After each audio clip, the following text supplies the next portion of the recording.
Hello everyone, my name is Amber. Welcome to A Lovely Yarn podcast. Thank you so much for joining me today. I am coming to you from the rolling hills of Western Pennsylvania, where I live with my husband and two of our three children. Our oldest is grown, married, and out on his own. Today is Monday, October 16th, and we just returned from a lovely visit to the shore of North Carolina, the southern shore of North Carolina. We went with my parents and one of my sisters and her family, and we spent the week there. We go to a small beach called Emerald Isle, and it is part of the southern Outer Banks. So it's not part of what most people consider the Outer Banks, which, you know, it's like that area would be Corolla, I think it's pronounced, and Kill Devil Hills and all that. We actually go much farther south. So we had a lovely week. It was beautiful weather. We had one day of rain, and the other days were sunny, blue sky. The kids had a lot of fun in the ocean. There were a couple of days where the surf was pretty rough, and actually that made it a lot more fun for them. But we did come home with suntans and some, what would you call it, ocean floor rug burn from being tossed about in the ocean. I didn't go into the water. I mostly just went and read and watched the kids play. When I say kids, I should also say some of the adults were in too. I read 2 books while I was there.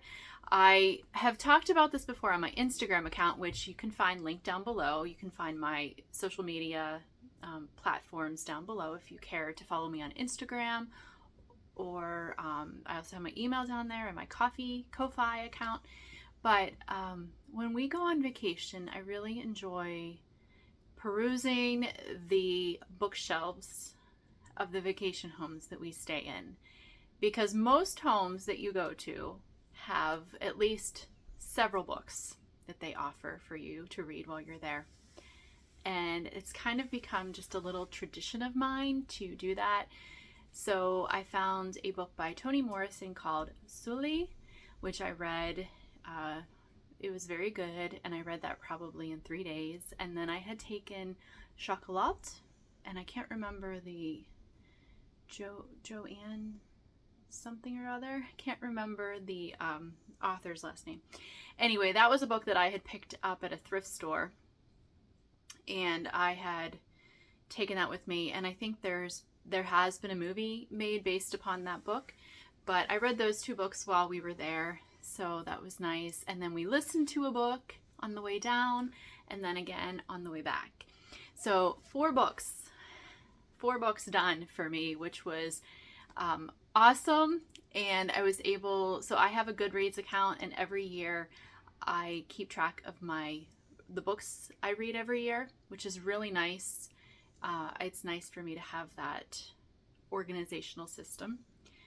But another thing I do every year is Goodreads offers a book challenge or a reading challenge that you can participate in. And I do it just privately for my own. I mean, I think probably other people can see it, but I don't do it to like show everyone all the books I've read in the year. I just do it to kind of spur myself along and encourage myself to read. So this year my book goal was 42 books, and I think I'm up to 38.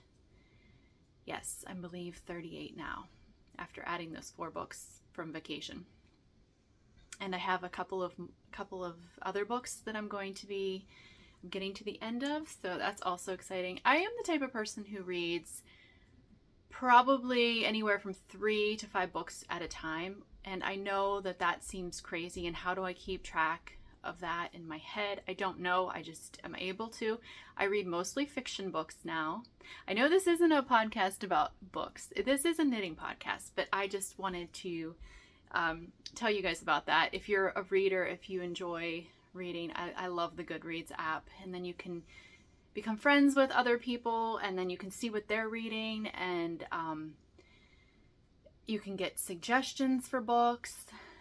there's also an option to get advanced reader copies from publishers, which I've applied many, many times, but haven't received a free book yet. But it's like no big deal to apply. So I'll keep doing that, and maybe one day I'll get lucky. But I used to read mostly nonfiction. I had a blog a long time ago.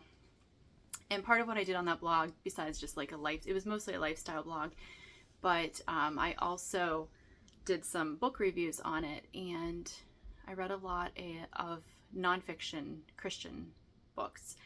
And I just found that reading all of those opinions of other people it just became too overwhelming for me. So now I just read mostly fictional books. I like to get lost. It's like, if I'm going to relax and escape, I want to read a good fictional book. So anyway, that is all I'm going to say about that. I just wanted to let you guys know about the Goodreads. I didn't even intend to do that, but as I started talking, just like, oh yeah. All right, so we're back to Pennsylvania. We got back Saturday night, and true Pennsylvania fashion, the state welcomed us back with lovely 46 degrees and rain and clouds. It was kind of a stark reality of what our fall is in Pennsylvania. It's often gray. We got super lucky last year and had a beautiful fall, and actually really beautiful sunny warm winter as well. When I say warm, I know the term is relative, but anyway, so we got back, and it's been gray, rainy, and chilly since we got back, and that's what it looks like we're gonna have for the next 10 days of our forecast. So if you guys have been around here long enough, you probably know that I have struggled to accept the fall and winter seasons, but I will say I've gotten a lot better with that. I think part of that, I've just had to shift my mindset and my attitude, and I have to speak things into my life that I don't necessarily feel. I do this a lot in a lot of areas in my life. So for instance, I'm not super keen on gray days, but so what I end up doing is saying, well, these gray days are cozy, and we can light a candle and turn on our little lamps and make everything feel warm and cozy, and do some baking, and I can wear my hand-knit sweaters. So those are the kind of things that I need to do to shift my perspective, and then also just remembering that this is just a season and spring will come back around eventually. But I don't know, I just didn't have any intention of sharing all of that rambling with you guys, but it came out. So let's move on now, though, to what this really is. It's a knitting podcast. However, it's also a friend-to-friend chat. So I hope you guys don't mind when I just ramble on about something for a few minutes. I have a lot to show you today. I don't really know that I didn't knit a lot while we were at the beach, but I had a 10.5-hour car ride on either end. So I had like 21 hours of knitting time. And I did drive like a little bit, but my husband does most of the driving, so I can sit there and knit. He gets bored if he's not driving, and I'm perfectly fine with sitting there and knitting. So I did get quite a bit of knitting done in that time. First thing I want to tell you about is what I'm wearing. This is the Arbor Rail sweater, and this is a pattern by Jennifer Steingass. I knit this, I don't know, multiple years ago. This may have been one of the first colorwork sweaters. Maybe it was my very first colorwork sweater. It may have been, actually, now that I think about it. And I actually knit this. I remember I started this on our trip to Maine. We usually go to Bar Harbor, Maine every year, and I started knitting this on the car ride there. And yeah, so I'm thinking that maybe it was like 5 years ago. Is that right? Something like that. But I knit this in shepherd's wool yarn, which is a locally, not when I say local, I shouldn't say local. This is spun at Stonehedge Mill in Michigan in the United States. So that's like just a few states over from Pennsylvania. But this is a superwash yarn, I'm pretty sure. Hold on, let me see. No, it's not. It's not superwash. It's non-superwash. This is the yarn I used. And this is the main color. And then I had one skein of contrast color, which I don't have any of that left. I probably had just like a wee little bit, and I would have stuck it in my container of just odds and ends. But this color, this beautiful folly color, is roasted pumpkin.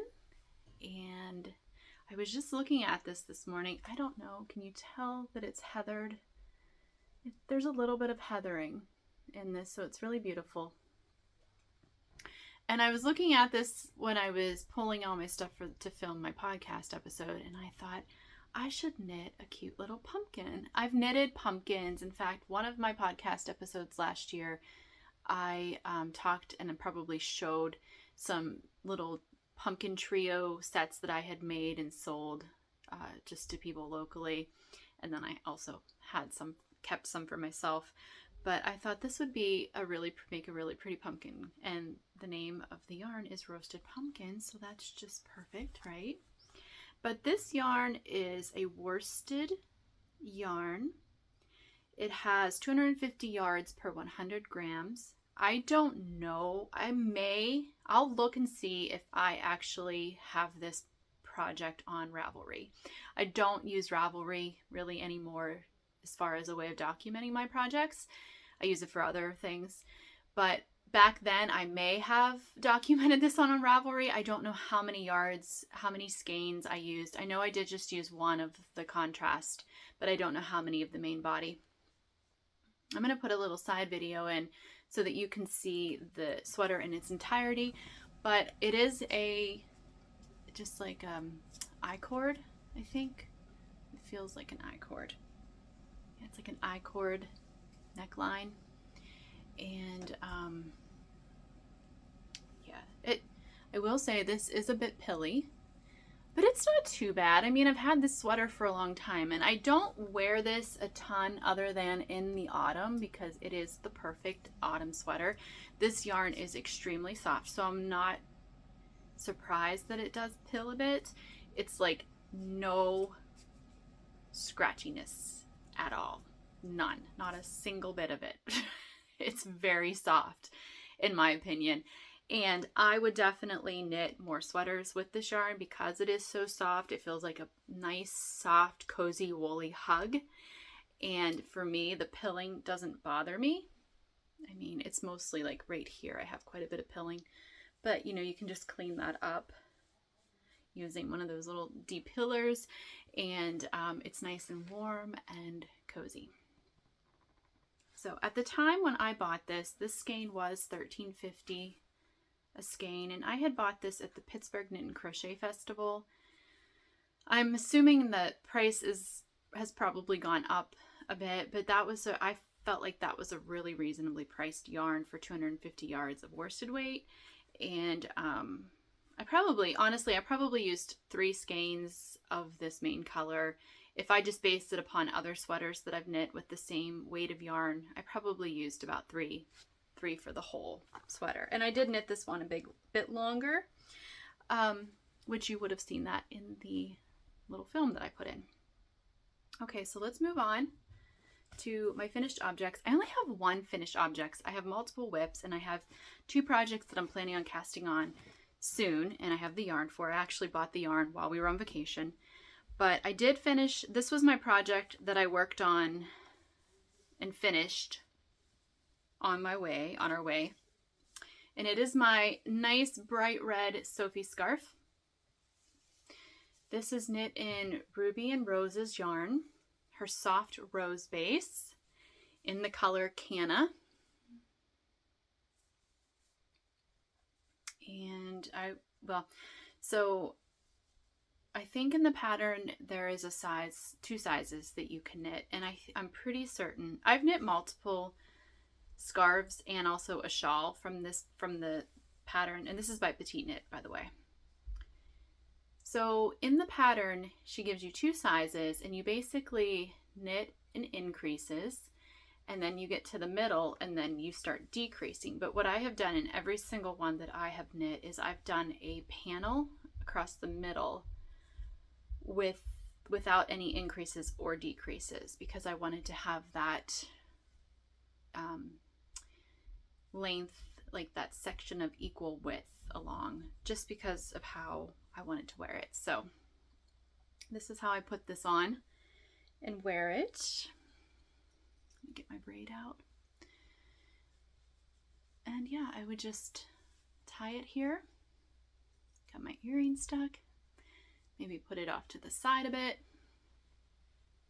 Yeah, that is how I would wear it. And I wanted to, so my other Sophie scarf is a very neutral, like off-white color with some tweedy bits in it. And then I have a dark brown Sophie shawl, which is just like this, only much bigger. So I wanted to have a nice, happy, bright colored, just small one to wear around my neck when I needed a little bit of extra warmth. Probably only when I'm out and about. I don't see myself really needing to wear this much warmth in our home, but I thought this would be really cute with my coat, like one of my coats. Yeah, so I'm really glad to have this. I do think I'm going to block it. I have not blocked it because we got home from vacation Saturday night, and I had intended to block it Sunday, and then I realized last night I had not, and I thought, oh well, it's okay. I may or may not block it. The only reason I would block it is to give it a little bit of extra length, but now that I'm looking at it, and this is honestly the first time I've tried this on, I actually like I like it. I like it just like this. So probably not going to block it. I'm probably just going to wear it just as it is. Yeah, but anyway, I think if you knit the smallest size, it's made so that it doesn't really wrap around once. You just can wrap it from the back and tie it up front, I'm pretty sure. But again, I've always knit like somewhere in between the 2 sizes. Okay. And then, you just roll it up like a little croissant. So that is that. And I have a little bit left. Oh, and I should say that this is a fingering weight yarn, but I held it double.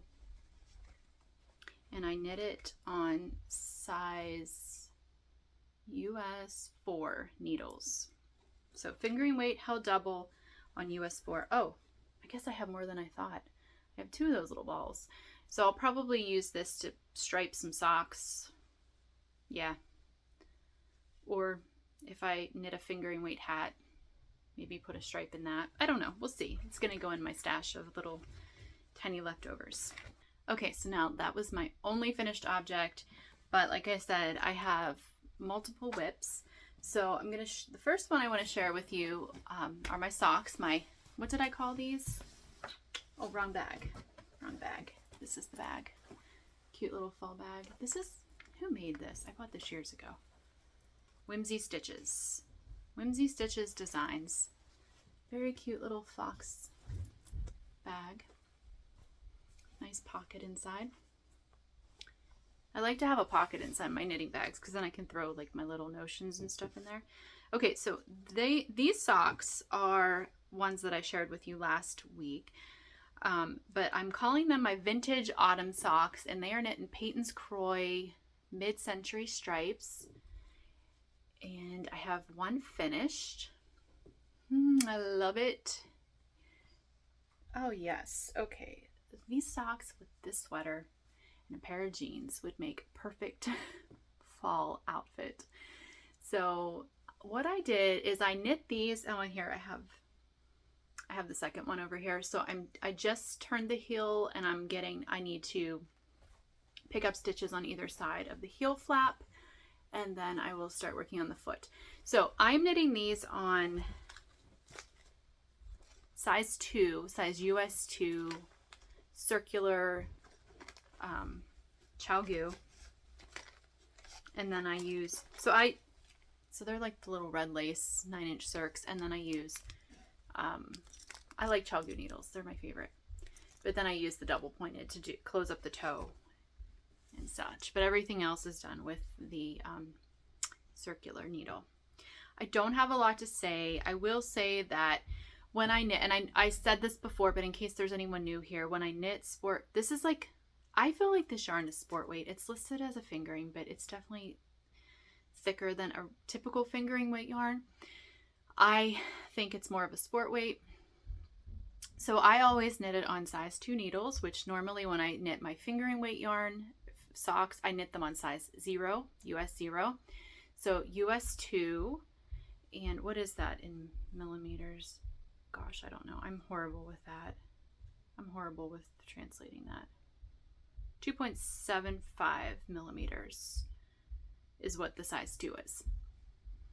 So that's a big difference. Fingering weight socks, I use size 0. This yarn, I use size 2. Another big difference is when I make socks for myself, and I wear a size 8, women's US 8, I usually cast on typically 60 stitches, sometimes 64, and that's usually only if that's what the pattern calls for. If it's like a textured pattern and I have to cast on that amount of stitches, but usually I cast on 60. And when I knit with this yarn, I always cast on 52 stitches. So just to show you the difference. But anyway, I just did a 1x1 ribbing, and then I knit like 48 rounds for the foot, did a heel flap and gusset. Normally I do a slip stitch heel, but I just wanted to see the plain stripe the whole way through, so I just did a stockinette stitch heel, and then my decreases, or my gusset here, my gusset, and then the foot. I don't know how many rounds I did on the foot.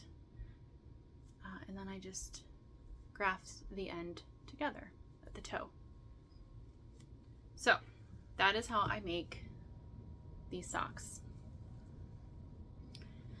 After my first sock, I had this left, and I was gonna just pick this, just start the second sock with this, but then I looked at the second skein, and it was pretty much right on where I needed to start to match these two. I'm not always, actually most of the time I don't care about having it match exactly if it's a self-patterning or self-striping yarn, but for some reason I wanted these to be the same, and so it made more sense for me to break into the new skein rather than to like waste a bunch on this skein, because I pretty much could just, I think I just had to cut a little bit off of this one to start and get going. And I'll use this for something. So yes, that is what's going on with those. Then we have a sweater that I haven't shown to you for a couple of podcasts, because I'm gonna make this one quick. I haven't really gotten much done with it. At least nothing that you guys will probably like really notice. But this is the Mariana sweater, and this pattern is by Folk City Fiber Studio. And I talked about this 2 episodes ago, so I think episode 61, but I love this sweater. I think this colorwork yoke is so pretty. I think I just said yoke and yoke. This colorwork yoke is so beautiful. I did have to modify it to fit the way I wanted it. I think there was, I forget now exactly, but if you look at the original pattern, this motif goes down much further. I wanted it to end right at where I split for my arm, my sleeves. So I modified it. I also did that because I ran out of yarn. Okay, so 2 reasons for doing that. Let me give you a close-up.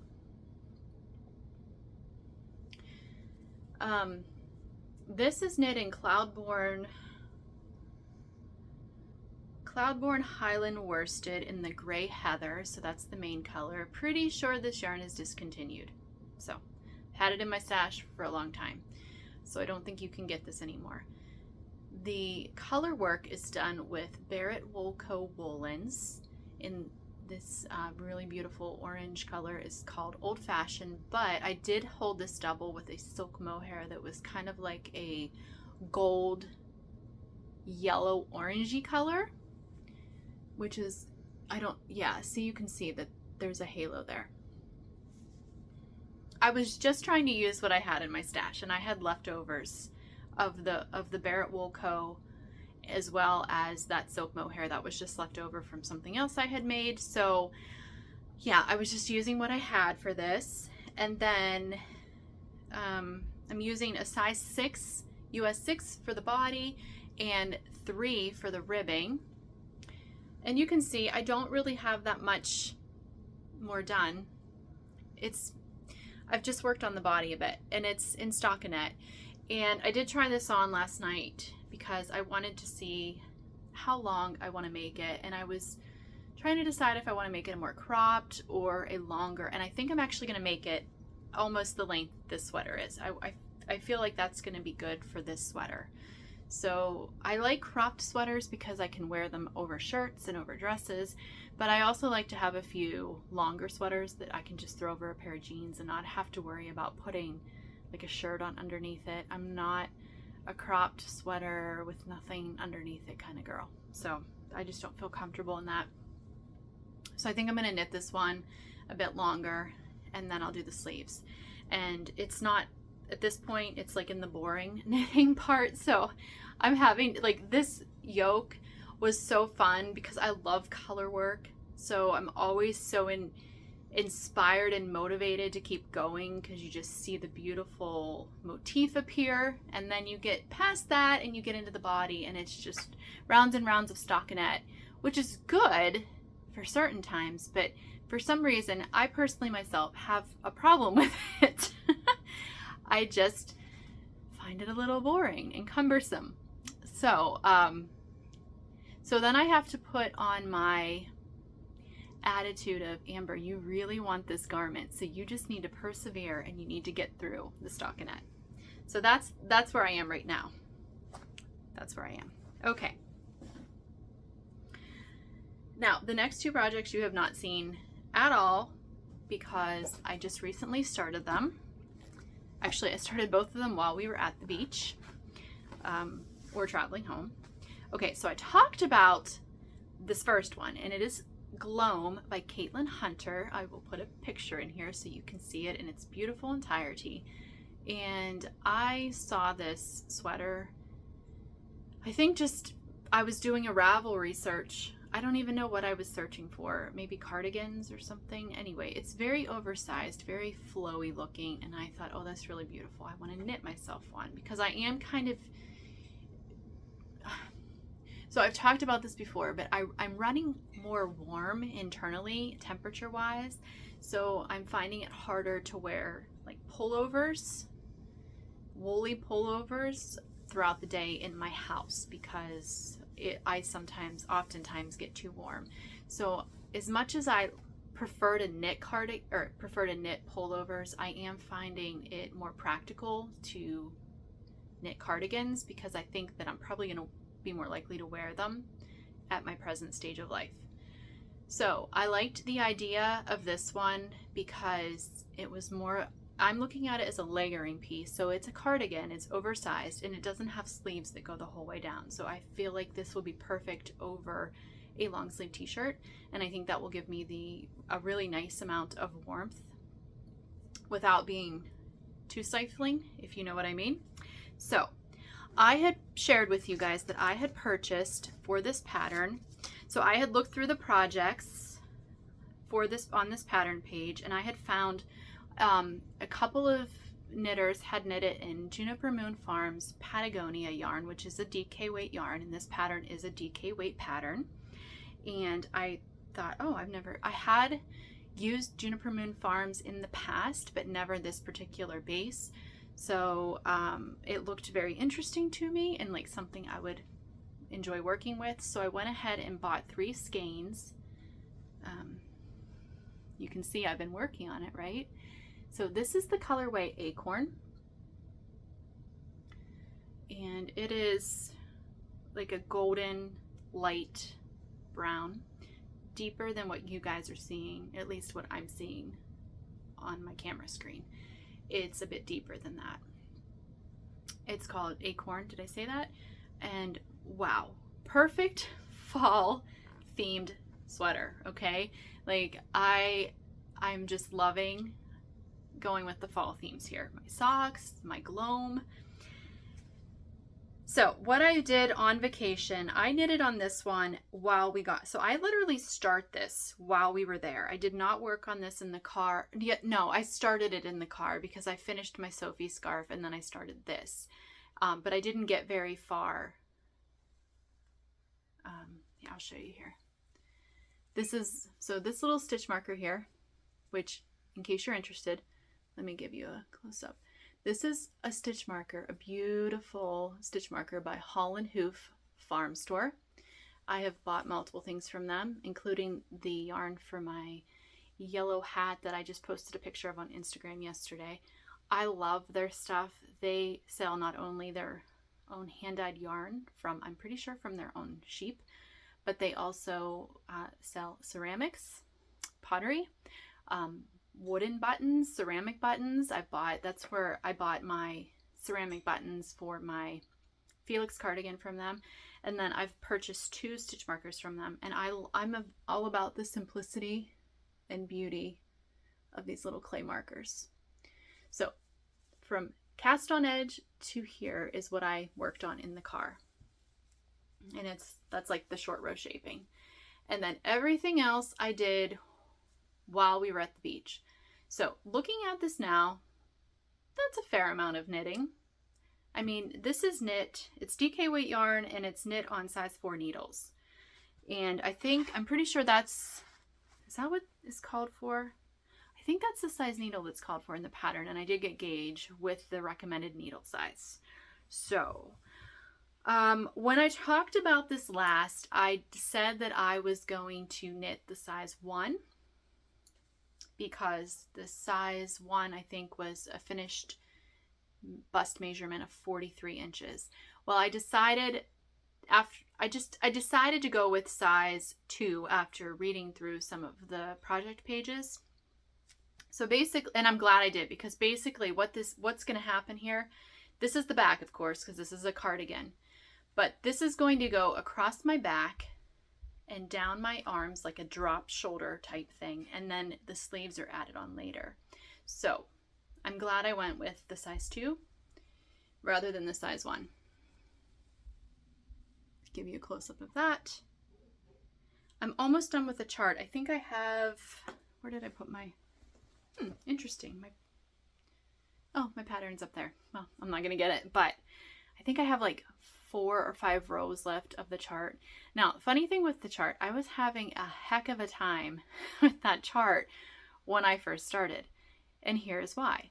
Most of what I've knitted as far as garments and read charts with, like color work and it's just textured knits, has always been in the round. So when you read a chart, a knitting chart, and you're knitting in the round, you're always reading the chart from the right to the left. Okay? So you're always going back to the right and reading over each row. When you're knitting flat, you start your first row and you read right to left, and then you jump up to the second row and you read the chart left to right, and then third row is right to left, fourth row is left to right, and so on and so forth all through the pattern. Now, I know this. I have been knitting long enough, and I have knit charts in like flat. I've knitted them from the flat before, but because the majority of what I knit when I use charts is in the round, my brain just kept wanting to go back to the right and go across, back to the right. So I was having a hard time retraining my brain to read this chart flat. And I did some ripping out multiple times.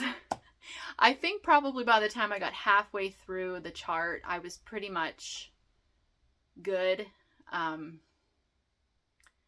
But I was just, yeah, it was interesting. And it's not like it's hard. It was just one of those instances where, our minds, we train our minds to think certain things in all aspects of our life. And we form these, these neurons that connect, and they give us like the muscle memory almost. So my brain just kept wanting to go to what my mind was used to. But anyway, that is okay. It was good. It's good to challenge our brains, right? So once I get done with the chart, which like I said, I think I have 4 or 5 more rows of that, then I will just be knitting in stockinette for a while. And then I think that there is some sort of like ribbing along the edge, although I don't know for certain what it is because I glanced through the pattern, but I didn't read it closely. So yes, that is, it's going to be beautiful. And it is knitted top down, it is knitted in pieces, and then I will be seaming it all together. But it is a really, I think, I prefer knitting seamlessly, but I have knit in pieces and seamed. And I will say that, especially for cardigans, when I knit in pieces and seam, they always seem to fit me better, like here. I don't have the gaping open falling off my shoulder problem that I do a lot of times when I'm knitting in one piece. So I'm okay with this being a slower process and having to seam it together at the end. I don't have a problem with that.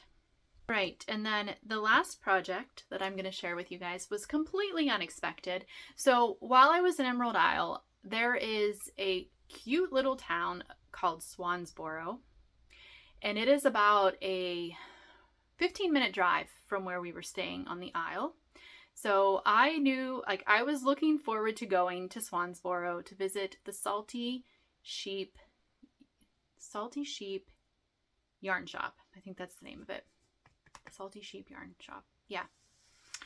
I'm pretty sure the owner's name is Peggy. When we had vacationed in Emerald Isle in 2021, I had found this place, and apparently she had her shop in actually downtown Swansboro, and then one of the hurricanes, and I can't remember which one, it was a more recent hurricane, had just completely decimated her shop. She lost all of her inventory. It was just a complete tragedy, as well as all hurricanes are. But like her business was, she lost it. She lost everything in that hurricane.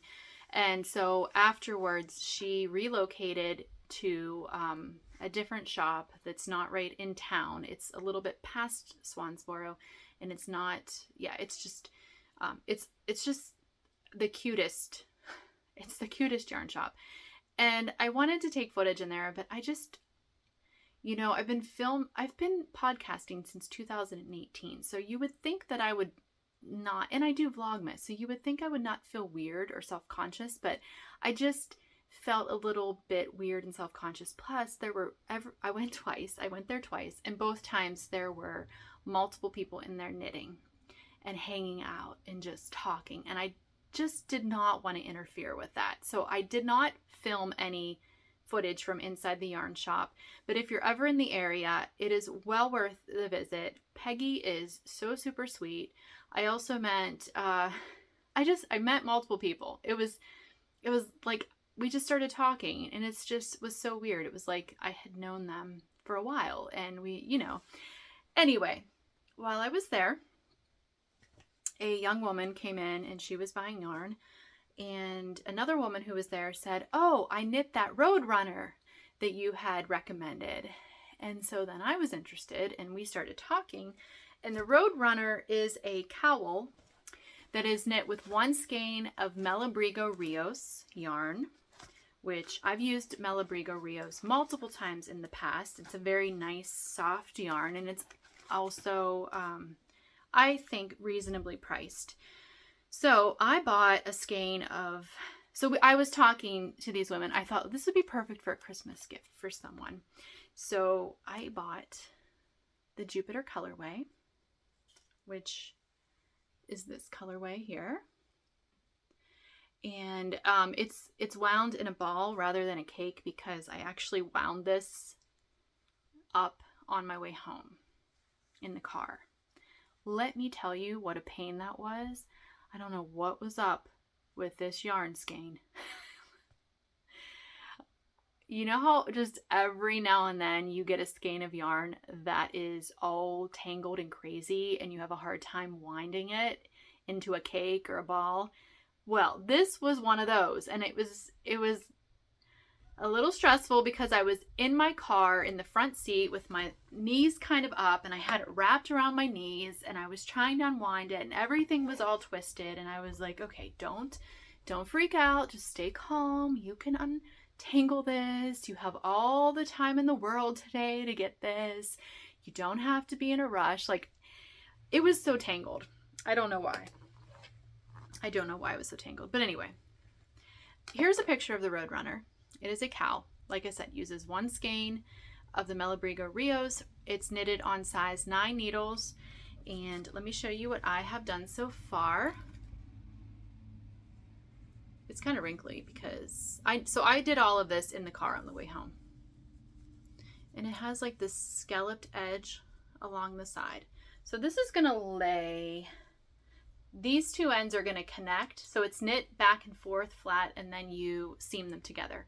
So it's kind of going to look like this. Are you getting what I'm, wait, hold on. Is that right? Yes. Yes. So it's going to kind of be like this. So you have the scalloped edge along one side, and you're going to have a straight edge on the other side. But this is going to have the garter ridge, like the garter along this seam or along this edge over here. So that's really pretty, isn't it? You can see. Yeah, so that kind of gives you the gist. I think when I counted on the pattern, there's 9 scallops total before you start decreasing over here on your working side. So how many do I have there? I'm on my 6th. 1, 2, yeah. So I'm halfway through my 6th. So yeah, it was fun because I just went by the recommendation. It was completely unplanned. There were multiple women in there talking about this pattern and how quick it was and how it makes such a great gift to knit people. And then I think the woman's name was Linda, one of the women's names. She was knitting. And then I think the other woman's name was Karen. I don't know. I can't remember their names, but they both asked me, have you ever tried knitting on square needles? And I have never even had a desire to knit on square needles, but they were like, oh, they're wonderful. Once you knit on them, you'll never want to knit on your regular needles again. So they had square needles there, and I needed size 9 needles to knit this because I only brought 3 projects and they all were on needles, and I had no like extra needles with me. So I ended up buying, these are Addie, wait, well, let me see here. Addie Rocket Squared. And you can see. So what is my feeling on these? I think they're fine. I'm not feeling the same intense love for them. I almost feel like my stitches get hung up on the squareness of the needle a bit. So that was frustrating me a little bit at points. So I'm not sure if, I don't know. They're okay. They're okay. But I'm not wanting to replace all of my regular needles with square needles. But it was fun to try them. And I'll use them again. I have them. I have no like real issue with them. It's just that maybe they feel like a little nicer to grip when I'm working on them. I can get a better grip on them. I don't know. Maybe? What are your thoughts? Do any of you knit on square needles? And do you like them? Have you tried them? And you're like, no, I don't like these. Or maybe you tried them and you're like Karen and Linda and you just love them so much. So I'm just curious. But to me, they're just okay. Yeah, probably won't buy any more squared needles, but they were fun to give them a shot and try them. Okay, so now I've showed you guys all of my all of my whips and everything that I currently have on the needles. Well, I shouldn't say everything because I always have long-standing projects on the needles, but I'm not going to show you those. But what I wanted to talk about was some yarn that I purchased from the Salty Sheep Yarn Co. other than the Malabrigo Rios, because I had talked about at one point in one of my episodes where I talked about vests that I wanted to knit. I had talked about the Rosenlund top by Sari Nordland, and it's not really a vest.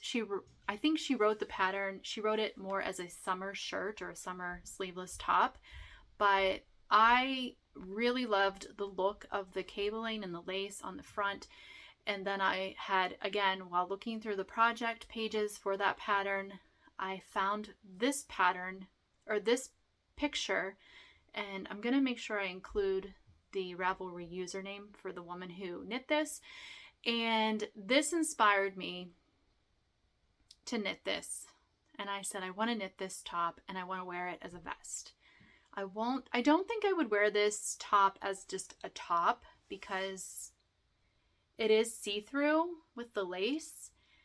And I don't really want to, I guess I could wear a very tight-fitting cami underneath it, but that's not typically, like, I don't, in the summer, I don't really layer that way.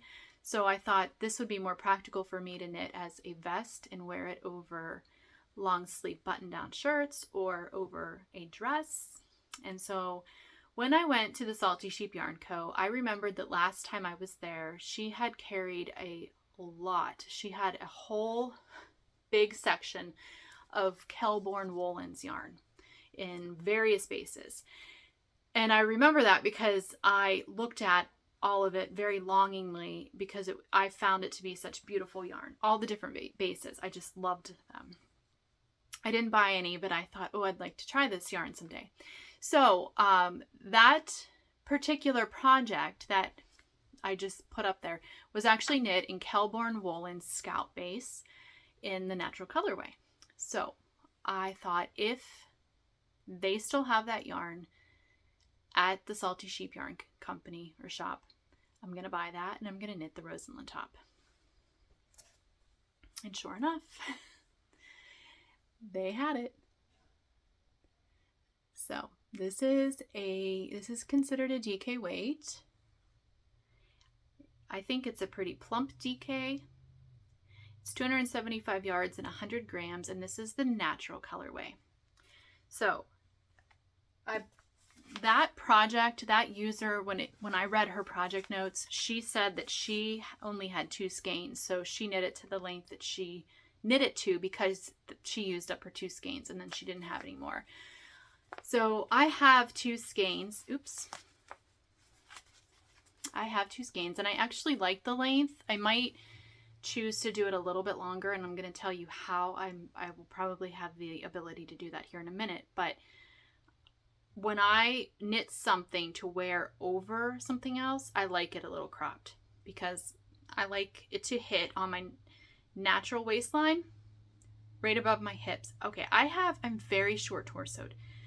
And so if I take my hand and I put my hand at the bottom of my rib cage and then try to find my hip bone, there literally is no space in between those two things, okay? So I have a very short torso. So I'm very particular about how I wear my clothing because, yeah, just that could be topic for a whole nother video. Anyway, so when I wear things over other things, when I layer like a vest, I'm probably going to crop it, okay? Because I'm going to feel most comfortable in that. But I have 2 skeins here dedicated to the Rosenlund by Sari Nordland. And however, I also saw this beautiful color in the Scout base. And this is called Sunflower Heather. And by golly, I was like, this looks so familiar to me. Why does this look so familiar to me? So I get on my Ravelry favorites and I'm scrolling down through and I see this sweater, this colorwork sweater with these colors, this yellow and this natural. So, and I click through to read it and I'm like, oh my gosh, that is the same exact yarn. And, okay, I was so excited because this was a pattern that I've had on my favorites. I've had it saved. And it is the cotton grass jumper. It's by the Petite Knitter. Not Petite Knit, the Petite Knitter. I've never knit any of her patterns, but she has so many gorgeous colorwork patterns that I just so many. Just beautiful colorwork patterns. So I bought yarn to make the cotton grass jumper. And this is the picture that inspired that. And it is actually done in the same exact yarn. And so I am really, really excited to cast this on because you guys know how much I love colorwork sweaters. So I think what I'm going to do, rather than knitting the Rosenland first, I think I'm going to knit this one first, and then I will see how much of the natural color I have left over, because this is only going to be used as a contrast color. I may use it all. I don't know, but I doubt it. So whatever I have used or left after knitting the cotton grass, I can just add in to this if I want extra length on the Rosenland top. Make sense? So anyway, that was super exciting. So this is, oh gosh, that is what I got at the Salty Sheep yarn shop. And then the Malabrigo Rios. And oh, I need to grab one more thing. Okay, so one other thing I bought there. I love Lichen and Lace sock yarn. I've knit multiple socks with her yarn, and I love the plumpness. This is what is unique about her sock base. It's very plump, and it's a heavier sock base. It's a heavier fingering because it does, in 100 grams, it has 365 yards. So normally a fingering weight yarn will have like 435, 463, somewhere around there. But her sock base, she doesn't have a name for, it's just 80-20 sock. So it's 80% superwash merino, 20% nylon. And Lichen and Lace, she's based somewhere out of Canada. This is the Peony colorway. I actually went back to the shop the second time just for this yarn because I saw it the first time I was there and I carried it around with me, but then I bought all of the yarn for the 2 sweaters and I was like, I can't buy this. I don't need another skein of sock yarn. But I also was reminding myself how hard it is to get Lichen and Lace because I think she sells on Etsy still. Anyway, multiple times I've gone to her shop. I've added stuff to my cart and then I've gone to check out and the postage is just like so astronomical. I don't know what it is about having stuff shipped here from Canada or for me to ship stuff to Canada, but it's just crazy, okay? Like, we're next door neighbors. I mean, I know there's a lot involved with all of that, but I was just like, I can't pay that much postage. That's like the cost of 1 skein of yarn. So Peggy had this in her shop, and so I had to go back and get it because I just literally kept thinking about it every single day. Every day I thought, I should have bought that. I should have bought that. Like, I can't get that yarn easily. So I went and I bought this, and it's beautiful, and I don't regret it. It is just so, those colors are so stunning. And I know I love her yarn because I've used it before. It's so plump and soft. So yes. Oh, there we go. Nope, never mind. Hand dyed in Sackville, NB. NB. I'm having a total... Okay, you Canadian viewers, what is NB? It's like, I feel like I should know this, but it's just not coming. That's where Lichen and Lace is located. Okay. Yes, so that is everything. That was a lot. I had a lot of fun talking to you guys. I'm now actually steaming from this sweater. So this sweater is not going to stay on much longer, I don't think, unless I decide to go outside, which I may do. I'm trying to do some work in my gardens. I cleaned one bed up before vacation, and what I mean by cleaned it up, I just like ripped all of the old plants out. Normally what I do is I will rip everything out, clean it up, plant rye seed so that that just helps with the soil throughout the winter, and it also helps with, it just has, there's lots of, it feeds the soil. There's lots of benefits.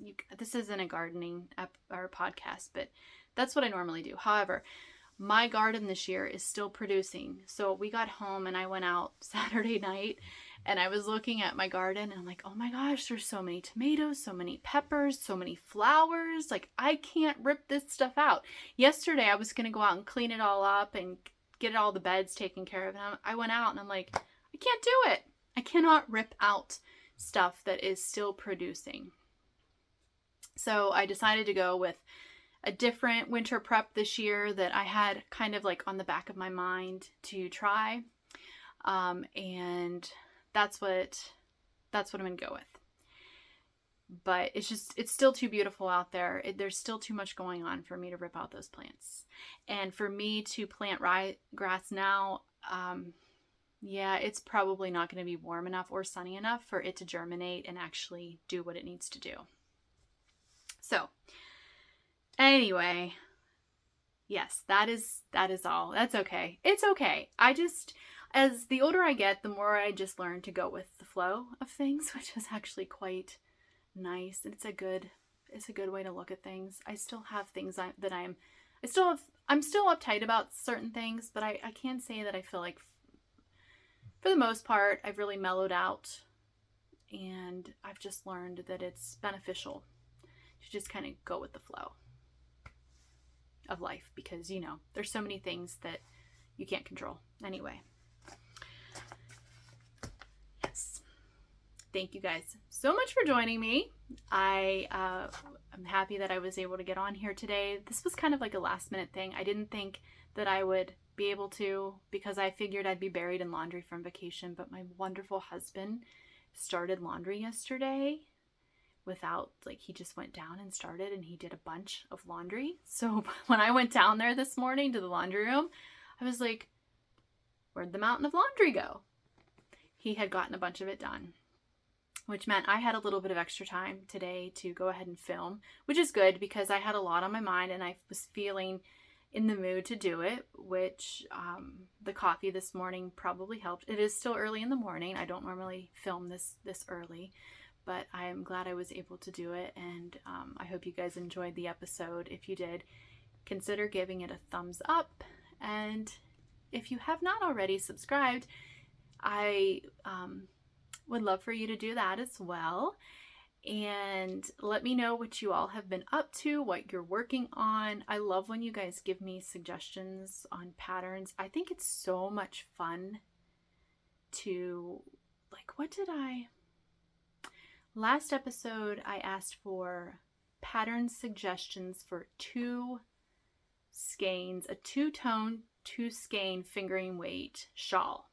You guys delivered on that. And in fact, I started a separate little like favorites bundle to collect those patterns, because I thought that would be a fun episode in the future.